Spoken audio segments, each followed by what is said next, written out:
ఇక కల్చర్కు సంబంధించినటువంటి తెలంగాణ కల్చర్కు సంబంధించినటువంటి కూడా ప్రశ్నలు అడగడానికి ఛాన్స్ ఉంది. ఎలా అంటే ఇప్పుడు ఆదిలాబాద్ జిల్లాలో నాగోబా జాతర ఏ వంశం వాళ్ళు నిర్వహిస్తారంటే మెస్రం వంశం వాళ్ళు. మరి ఏ జాతి వాళ్ళు నిర్వహిస్తారంటే గొండు జాతి వాళ్ళు నిర్వహిస్తారు. సో వీటిపైన ప్రశ్నలు అడగడానికి ఛాన్స్ ఉంది. అలాగే మేడారం సమ్మక్క సారక్క జాతర, వీళ్ళు కూడా మరి గిరిజన జాతులు ఆరాధిస్తున్నటువంటి దైవంగా ఇలా మనకు తెలంగాణ సంస్కృతి పైన కూడా ప్రశ్నలు అడుగుతాడు.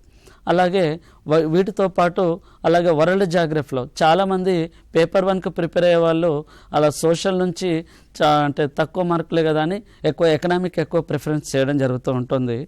సో కానీ ఎకనామీతో పాటు జాగ్రఫీ, అలాగే ఆర్థికకు సంబంధించినటువంటి అంశాలు, అలాగే రాజ్యాంగానికి సంబంధించినటువంటి అంశాలు అంటే ప్రాథమిక సూత్రాలు, ప్రాథమిక విధులు, వీటిపైన కూడా అడగాల్సి ఉంటుంది.